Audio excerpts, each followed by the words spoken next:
Okay, we're going to finish things up today. We've got a briefing from two analysts from our Department of Legislative Services and two folks I do know at this point pretty well on the implications of what's happening in D.C. at the federal level of policy, how it plays into what we're doing here in Maryland on energy policy, climate, environment, and that kind of thing.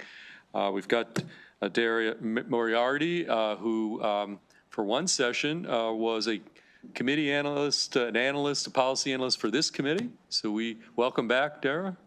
And then Andres Lopez is somebody I've gotten to know. He was hired by our Department of Legislative Services. He does not technically work for this committee, but he was brought in. He had, I believe, 10 years of experience at the Federal Energy Regulatory Commission as lawyer, FERC. And we thought, and I think Devin and I thought we could use a little outside, assistance on energy policy. So he was brought in to help not just this committee, but also our counterparts over in the House committee. And so this is quite a duo, a team. And so I don't know how you've divvied up responsibility. We do have your presentation here. And so I'm going to turn it over to you guys. This is obviously a hot topic. What's happening in D.C.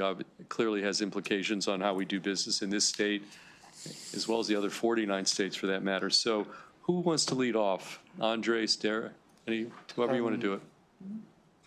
I can start. Do you want to introduce yourself first? Okay. Sure. So thank you. So Chairman, thank you very much. Thank you, everyone. Just to clarify a couple of things. My name is Andres Lopez. I got around 20 years of experience in energy policy. I'm an engineer, not a lawyer. Sorry to disappoint. I do come from the Federal Energy Regulatory Commission. The majority of my time was there working on energy policy, but I also worked on the trades organization, so EEI, NRECA, APPA, as well as the Army Corps of Engineers. So a little bit of my background on it.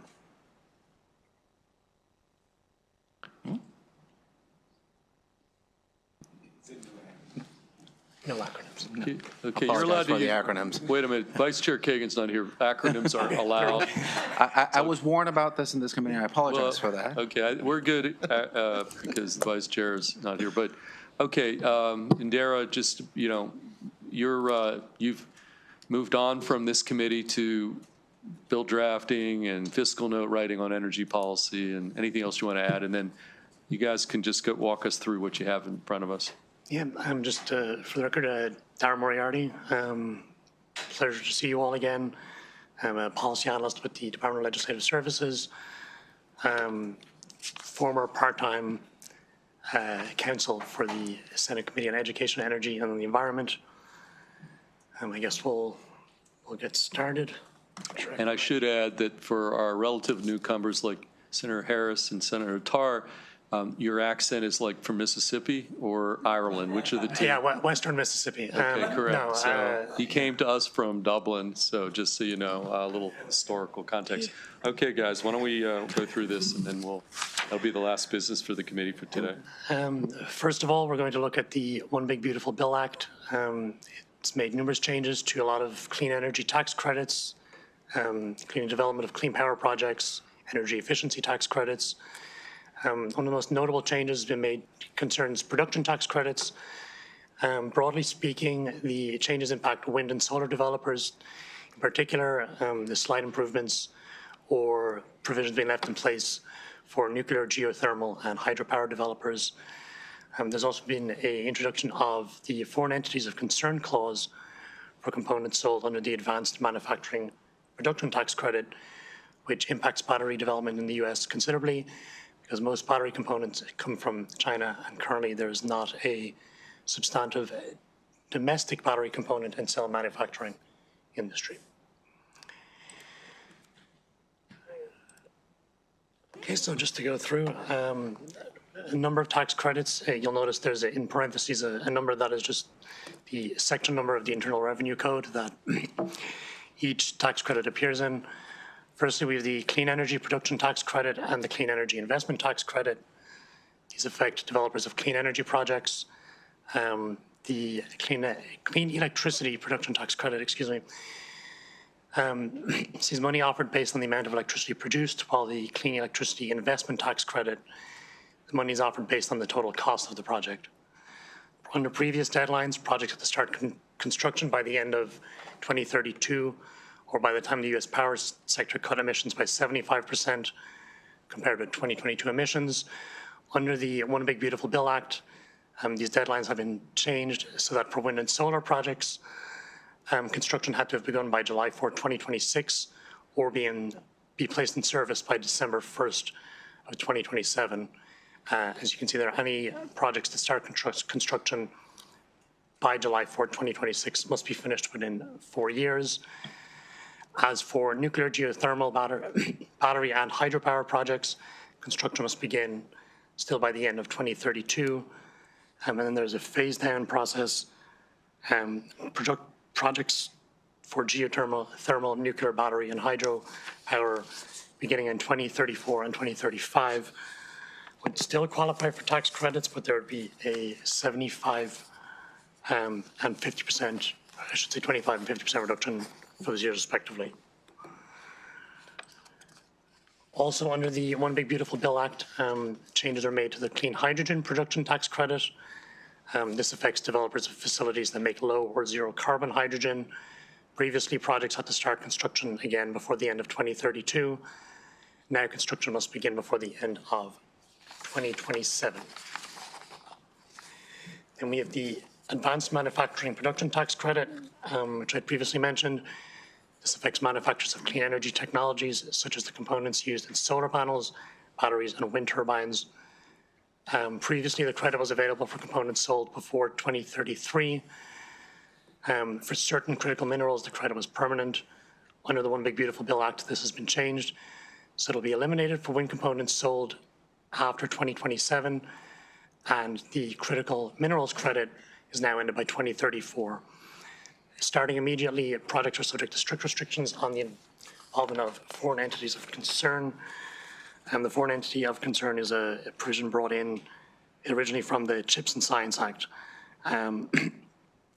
Foreign entity of concern generally includes entities that are owned by, controlled by, or subject to the jurisdiction or direction of China, Russia, Iran, North Korea, or entities designated on certain U.S. government restricted or sanctioned lists. A little more information on the Advanced Manufacturing Production Credit, specifically related to solar panels and wind turbine components. Solar components remain on the original Inflation Reduction Act phase-out schedule. There's a full credit available for components sold before 2030. You can see the credit phase down, 75% in 2030, 50% in 2031, 25% in 2032. No credits available after 2032. And then for wind components, the credit has been eliminated entirely under the One Big Beautiful Bill Act for components produced and sold after 2027. Can I just say, as we're going through this, if anybody has any questions on any one of these slides, as opposed to maybe waiting till the very end, we could stop and take any questions. Anybody has any clarifying issues? Okay. I guess if there are any questions relating to the tax credits. No? All right. Also, under the One Big Beautiful Bill Act, we've seen changes to the Greenhouse Gas Reduction Fund, which had been established under the Inflation Reduction Act. Originally, there had been an appropriation of $27 billion.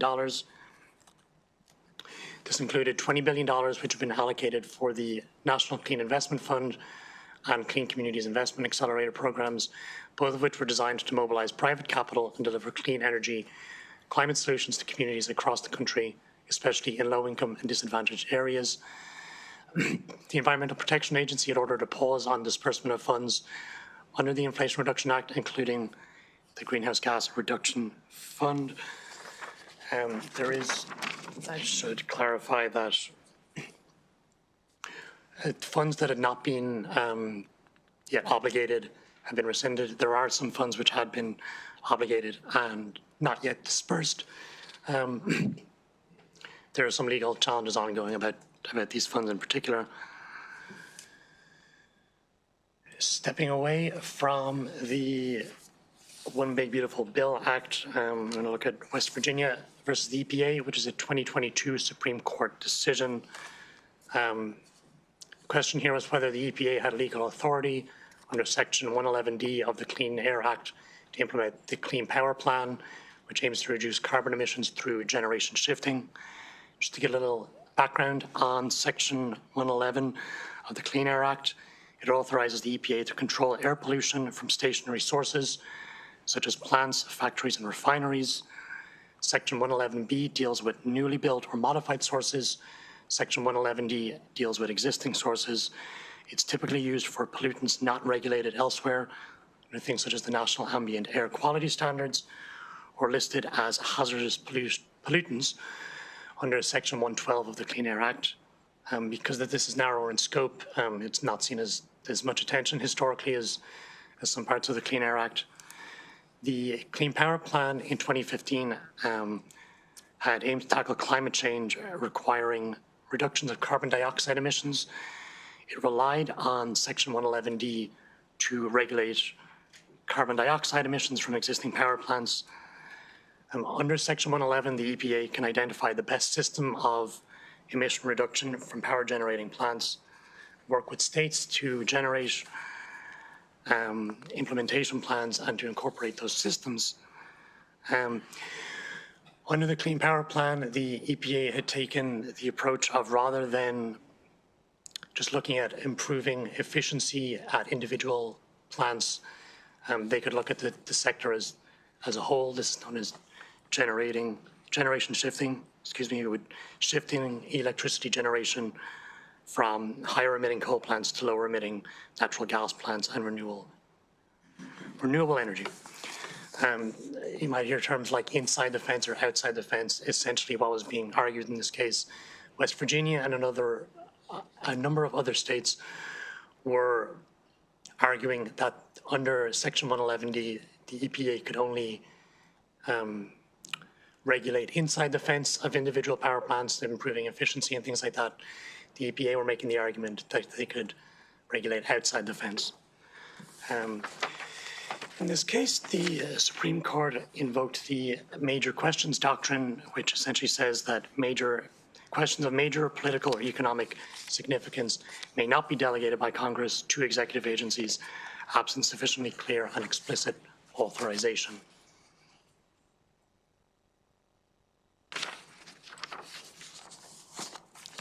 We're going to look at a number of executive orders. First of all, we have Executive Order 14154, Unleashing American Energy. This eliminated the electric vehicle mandate, required the Council on Environmental Quality to rescind existing NEPA regulations, cancel the American Climate Corps, pause disbursement of Inflation Reduction Act funds, as well as revoking a number of Biden-era executive orders.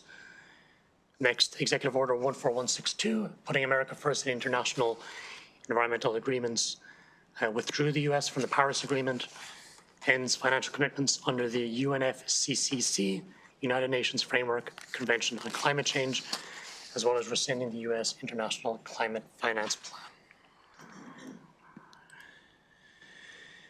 The third executive order we have is Executive Order 14179, removing barriers to American leadership in artificial intelligence. This required the development and submission to the President of an action plan to achieve the policy established under the executive order of the United States to sustain and enhance America's global AI dominance in order to promote human flourishing, economic competitiveness, and national security. Also required the Assistant to the President for Science and Technology, the Special Advisor for AI and Crypto, and the Assistant to the President for National Security Affairs, in coordination with various agencies to review policies, directives, regulations, orders, and other actions that have been taken pursuant to the now revoked Executive Order 14110, identify any that may be inconsistent with or present obstacles to the aforementioned policy. As a result of this executive order, Winning the Race, America's AI Action Plan was released on July 23rd, 2025. The plan identifies over 90 federal policy actions across 3 pillars, which are accelerating innovation, building American AI infrastructure, and leading in international diplomacy and security. Generally speaking, the plan directs federal agencies to accelerate AI research, measurement, and standards, institutionalize AI usage and governance, strengthen national security and risk assessment frameworks, deregulate and remove barriers that are viewed as slowing innovation, and promote U.S. AI leadership internationally via partnerships and exports. Now we're going to look at the Federal Energy Regulatory Commission. If you have any questions on this, I just going to direct those to Andres for the benefit of. Before, yeah, well, let's start with Senator Watson. I had a question after Senator Watson. Let me just make sure I understand it. The purpose of this presentation is to frame and give an overview of everything that the current president has done? Okay. Have we looked at what was in the bill and what the impacts have been to the state and our initiatives and what that new financial burden will be if we continue down the same path? Do you do that type of analysis? We have not looked at what the future financial burden. Right. So it's great to get this kind of information. I mean, I look at it every day.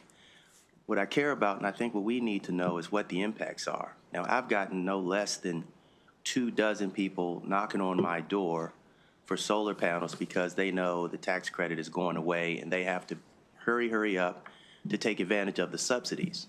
Subsidies go away. How can the normal homeowner afford to go ahead and get solar panels at that point? We know that the subsidies for electric vehicles has gone away. In my district, and I was proud to go with the governor, we opened up Blink. Blink was a manufacturing plant in Bowie that was putting up charging stations. That has since folded the flag and gone away and shifted production back to India.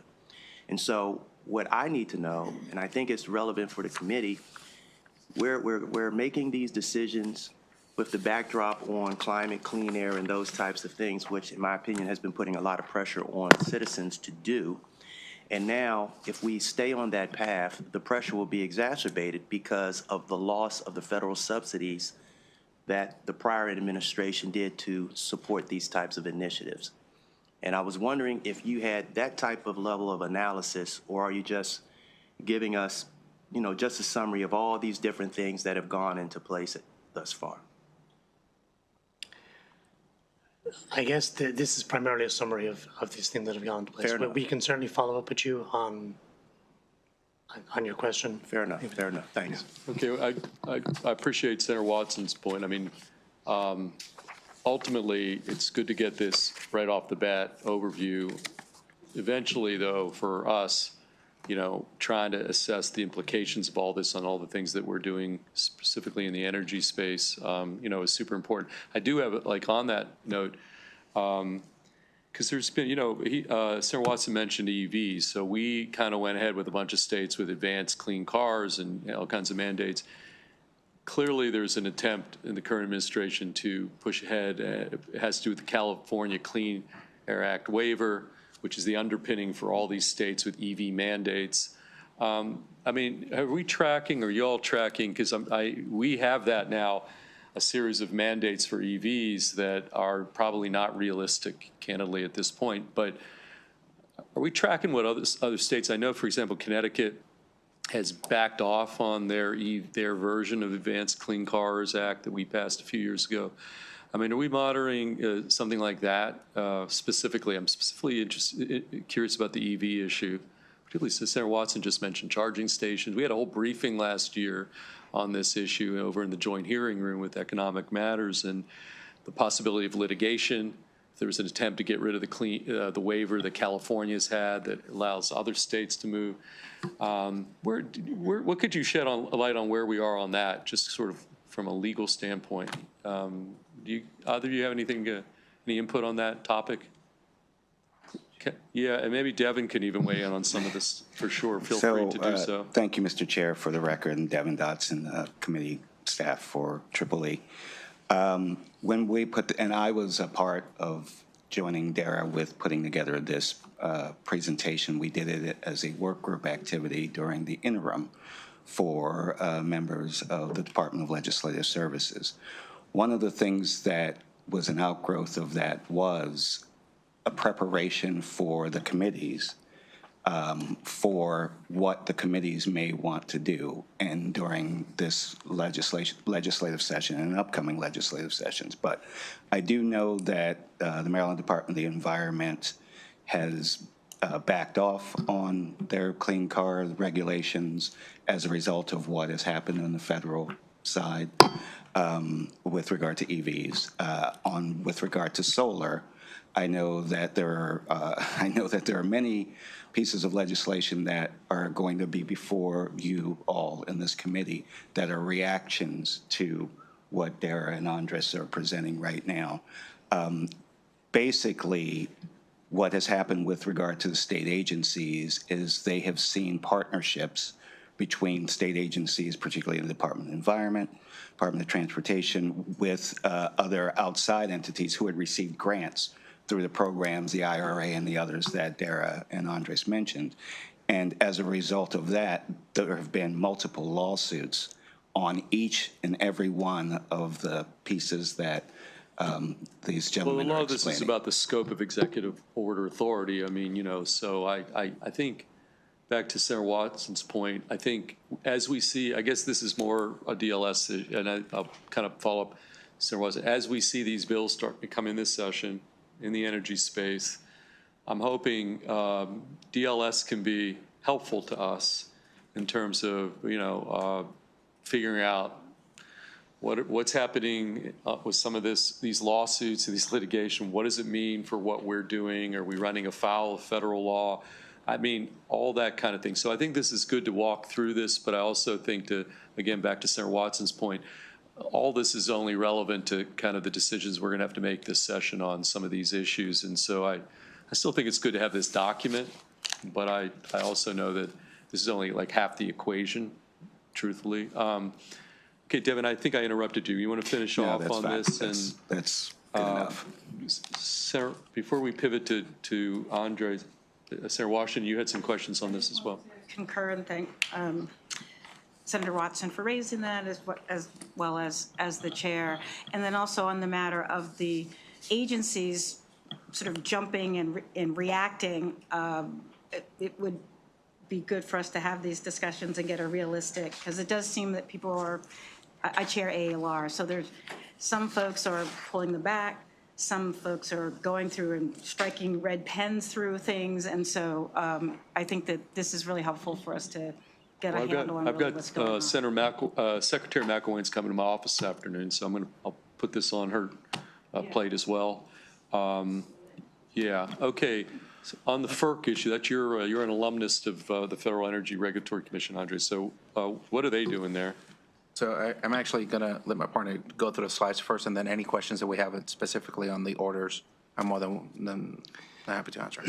Sure. So in October of last year, excuse me, the Department of Energy issued a Section 403 request directing FERC to establish a national framework for large load interconnection, which would be 20 megawatts or greater. As part of this request, the department sent FERC a advance notice of proposed rulemaking, which proposed readiness requirements, deposits, curtailment rules, and full cost responsibility for network upgrades, included a number of principles for reform,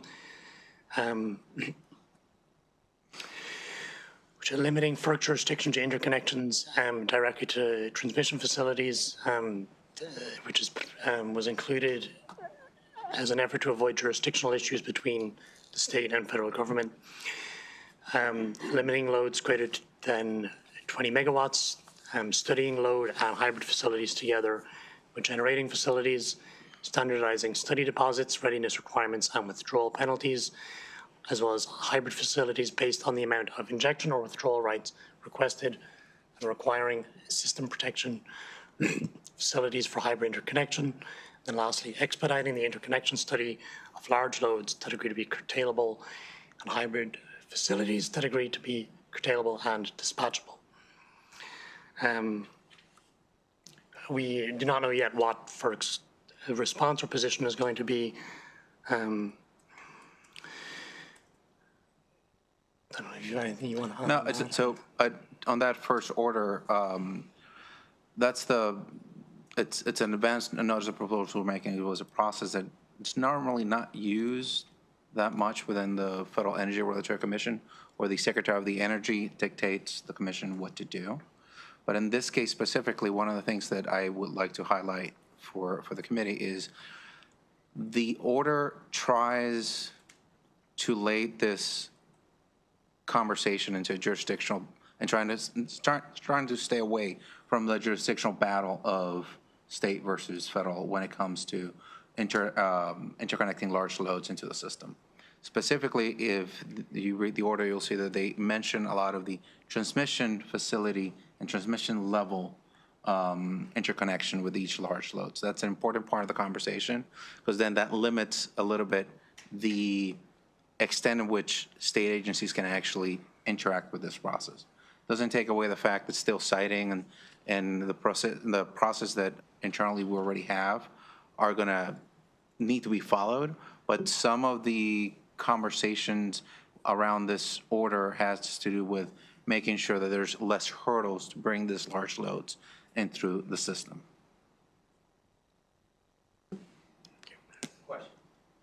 Okay, Senator Watson. All right.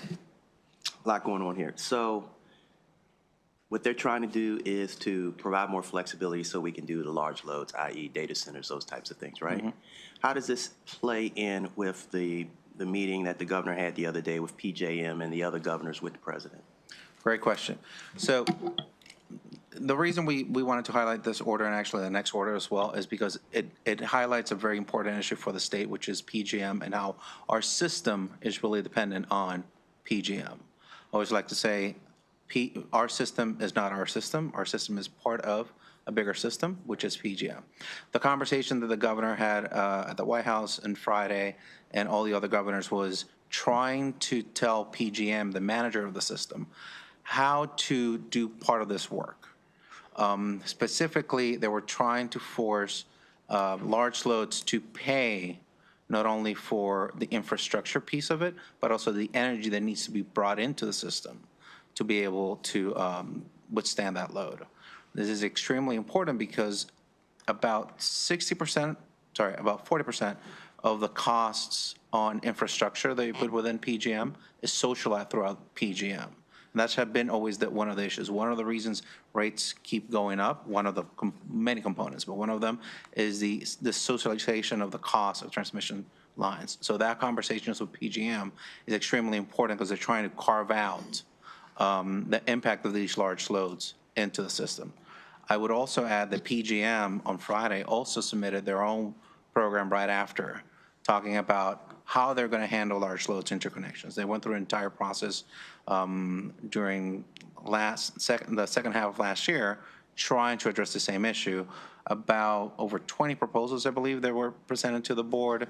The board never accepted any of them because of the way that they normally manage the process. But could I just add that Senator Hester went to Valley Forge, Pennsylvania, and testified on one of those 20 proposals.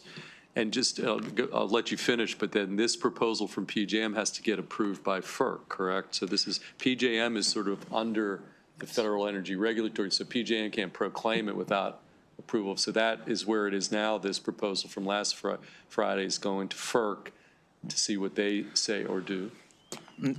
Chairman, a very good point, which is the proposal has a lot of components into it. If you go through the reading of the proposal, you'll see that each component actually says either staff from PJM, which is supposed to be a nonpartisan, nonprofit organization separately, to study some of these proposal points on how to actually implement them.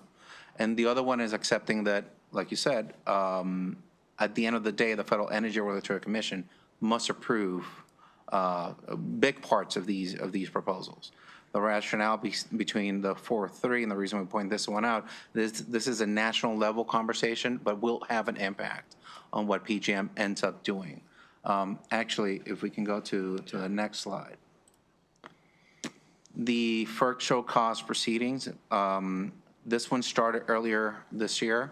The Federal Energy Regulatory Commission finds PJM existing tariff fails to provide transparent, non-discriminatory rules for serving large co-located loads.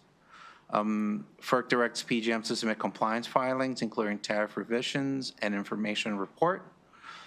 emphasizes the need for clear rules to support AI-driven data centers and other large loads while protecting the grid reliability and consumers in PJM's 13-state region. And FERC declines to resolve broader retail versus wholesale jurisdiction questions in this proceeding.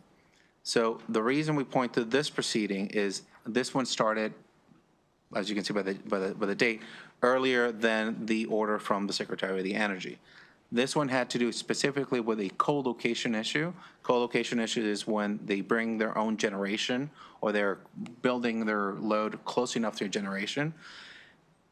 In reality, when people think co-location, they think it's right next to each other, but that's not the case in the majority of the system. There is some distance, and normally those wires that go from the generation to the load are going to be transmission level wires. They'll need to retrofit, or they'll need to do some more construction. This show cause proceeding looks at who's going to pay for that.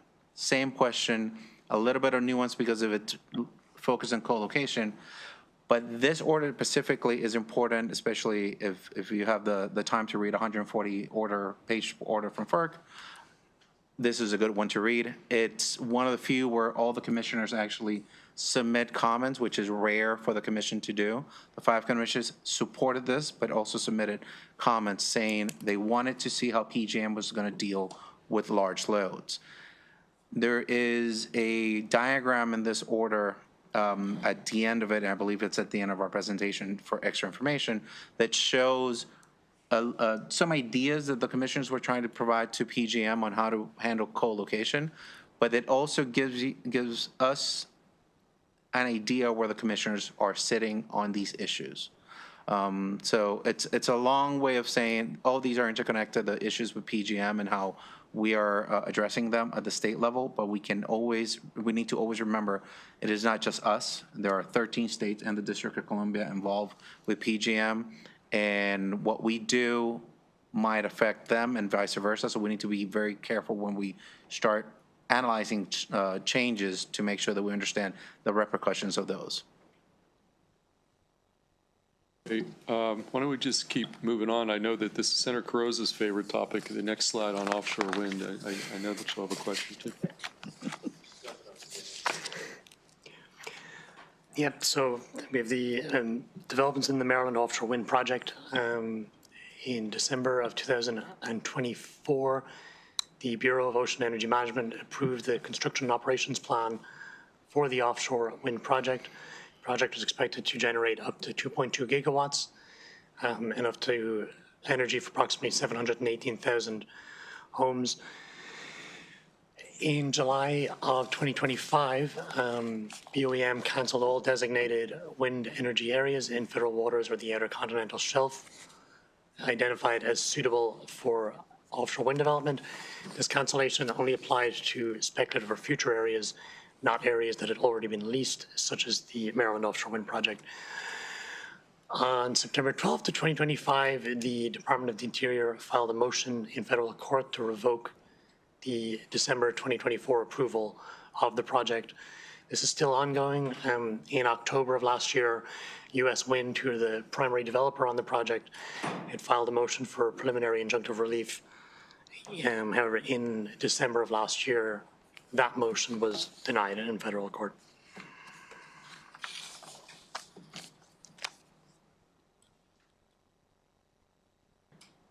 I'm just looking at this. Senator Carrozza on offshore wind. Thank you, Mr. Chair. And I understand the purpose here is to provide these updates. But I also saw that, and this, as you point out, we have, legal matters underway and they are continuing. But I thought the committee should also be aware that at the end of 2024, after BOEM approved this U.S. wind plan, just days before the new administration, that the town of Ocean City, along with Fenwick Island, Delaware, and other partners, Worcester County, the commercial fishing industry, and the tourism industry, filed a lawsuit challenging the approval of the U.S. wind project. and citing violations of environmental laws, NEPA, Endangered Species Act, Marine Mammal Protection Act, and other violations of environmental law. So, in the interest of the committee having that local Maryland piece as well, I just wanted to bring that to the committee's attention.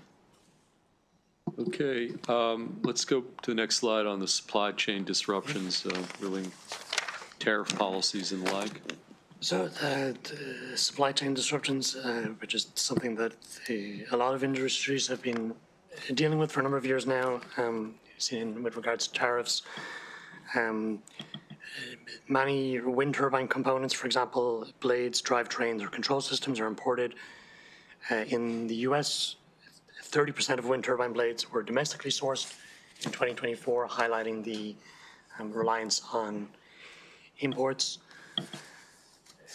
Similarly, with regards to electric vehicles, 80% of transformers used in the US infrastructure are imported.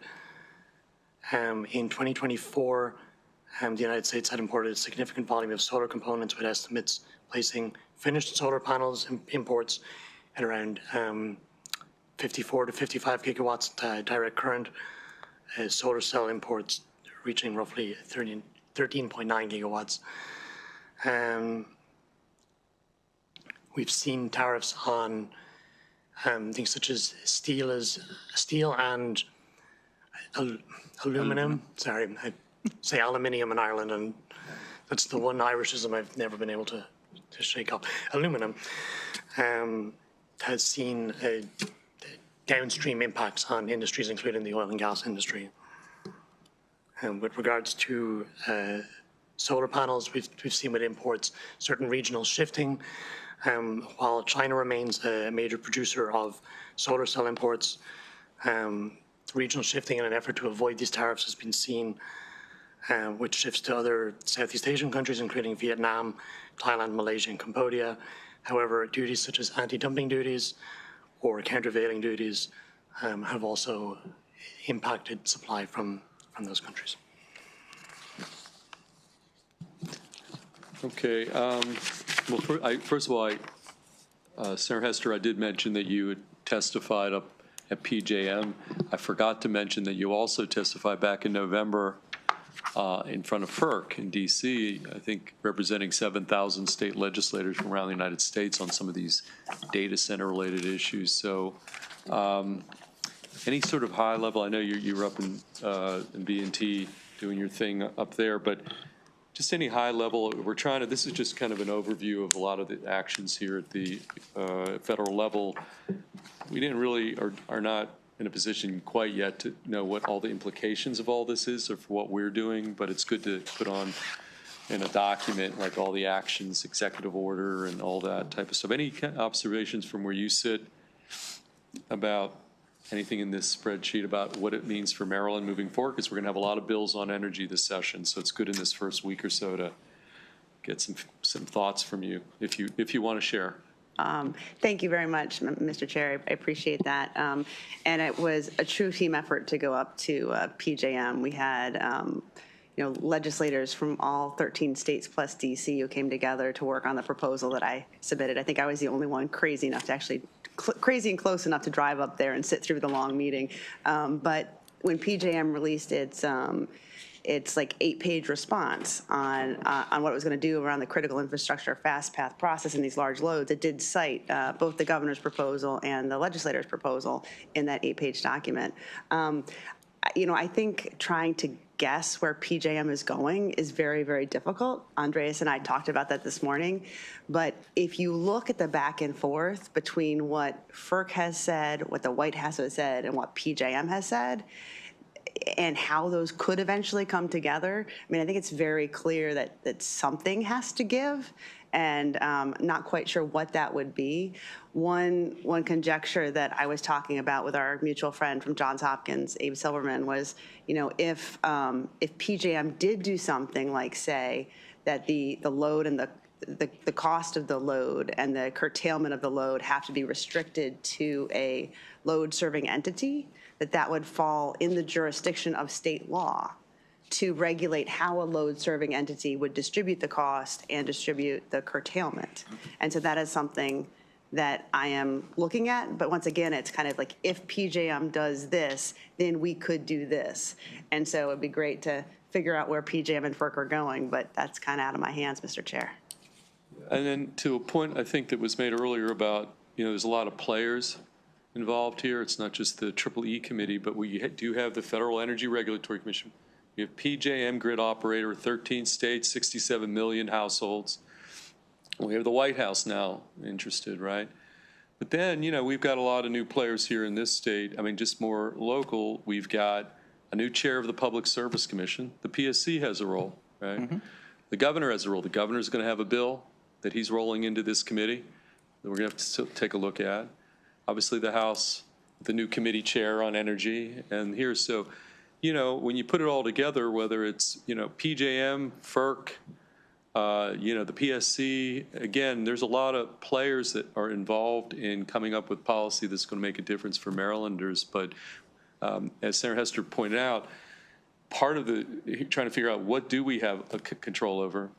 And there's things percolating at PJM and other proposals that are saying, you know what, it's going to be up to you states to do X, Y, and Z about cost distribution. We didn't know that or we still are, it's unclear what our role is. So that's part of the complication as well, is just knowing what's within our purview, what's within our legal authority, and whatever's within our authority, we're gonna be I think the committee to take the lead, but that we're still sifting through a lot of that. Devin, you have anything to add on anything here before we see if there's any other questions? Thank you, Mr. Chair. So on the supply chain disruptions, again, as I think it's been pointed out, there are certain things that the federal government has control over, and interstate commerce is, and international commerce is in the federal jurisdiction. But what they're a reference here is the solar panels are coming because they're being redirected through other countries.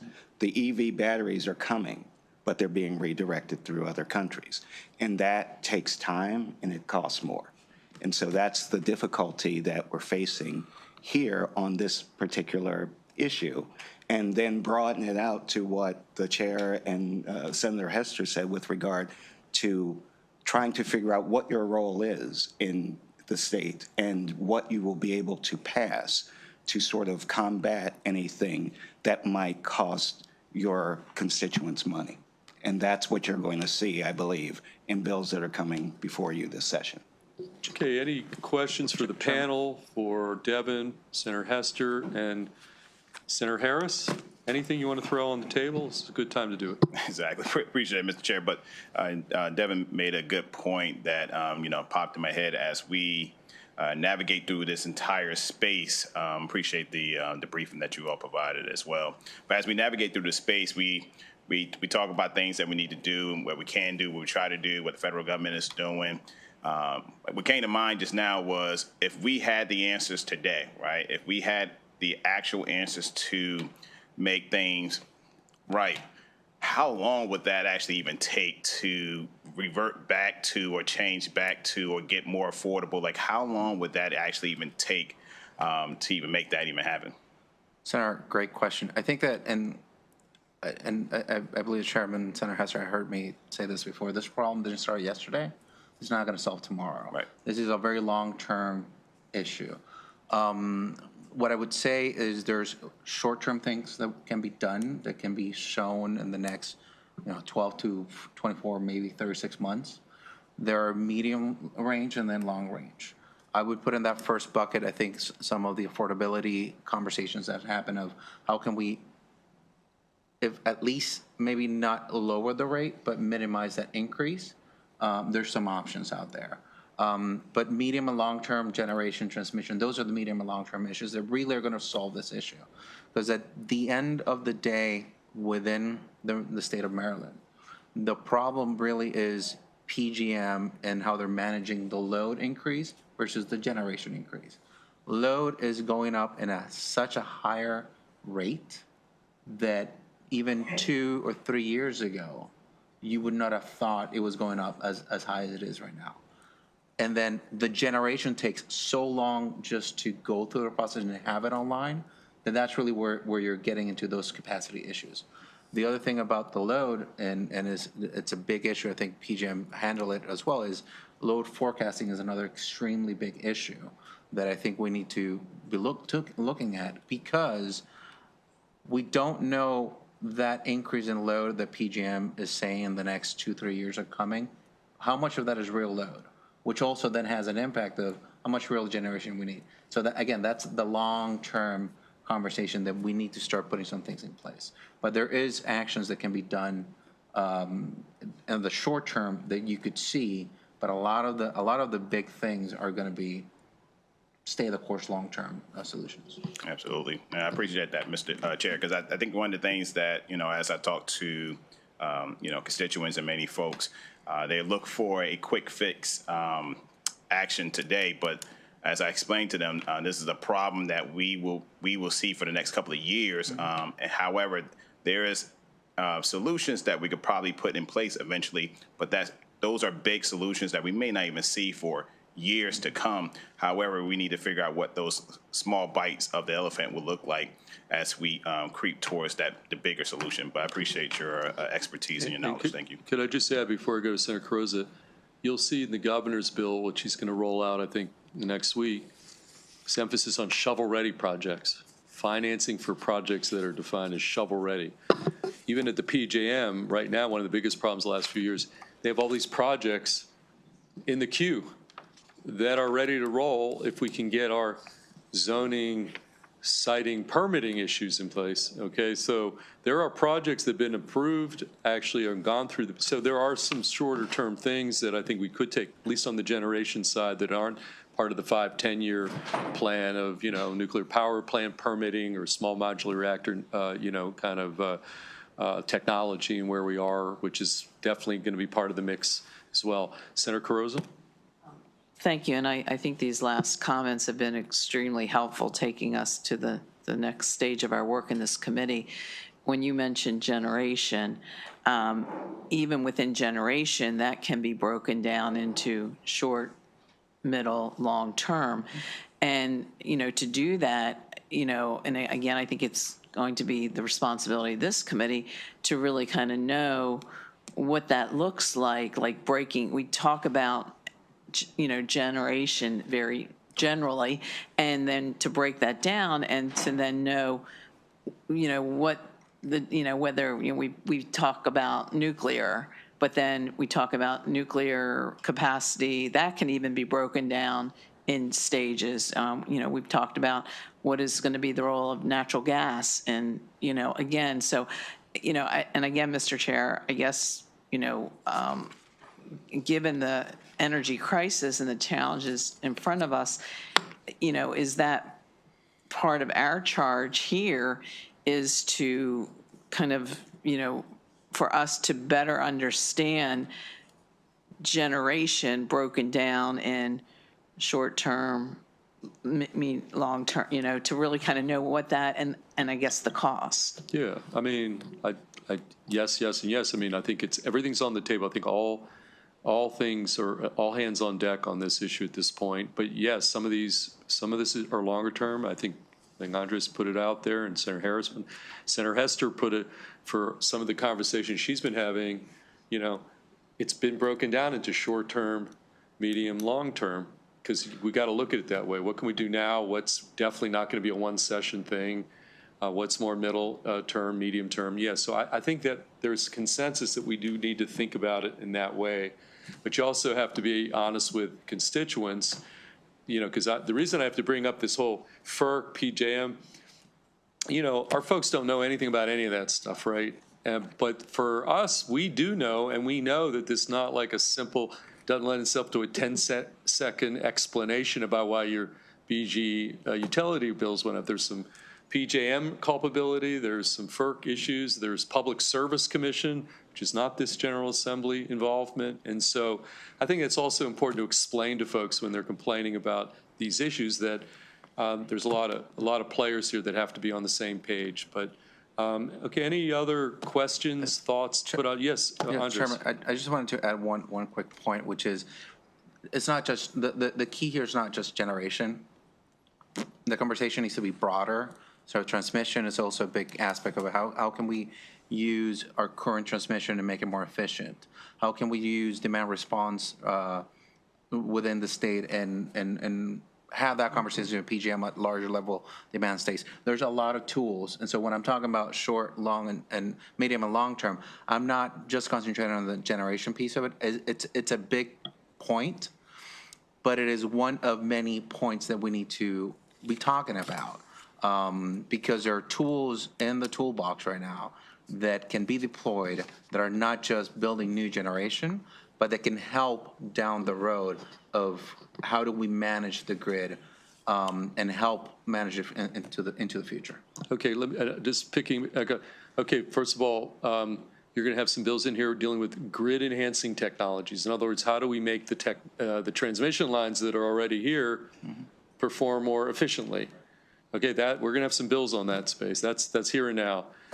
Demand response. Okay, we did have this committee passed a bill. I think Dara, you were, I think, here that you called the Drive Act, which was how to incentivize people to, on the demand side, to use energy in a way that reduces their bills but takes load. Like, for example, how do we incentivize? And we passed a bill. There's a pilot program going on to say maybe you do your laundry, at night, not in the middle of the day, not in peak hours. How do you do it that way? Energy efficiency. So those are some things that I think we'll have some bills this session. We've done some things, but it's not all generation. It's also technology with the transmission grid. It's demand response. I think that's also part of it. And that's actually shorter term kind of things. So, okay. With all that, guys, this I think was good. And that's going to complete our work for this week. We do, again, I check this every day, but we do have, again, by far more bills than any other committee in the General Assembly. We're at 114. The next closest committee in the General Assembly is at about 75 or 80. So we're off to a good start. But this is like a, before the storm, what do they say, the eye before the, so I think it starts to pick up next week. But have a great weekend and whatever we got the rest of the day. And be safe with that snowstorm, too. Lamora, did you have anything to add? Okay. Did everybody get you the money that you owe? What's that? Okay. Okay, if you owe for, the money to Lamoria, we know who you are. And your bills, it's probably inappropriate to say we can't pass your bills until you come clean with Lamoria on the coffee. Okay. Okay, guys. Okay, we are hereby adjourned.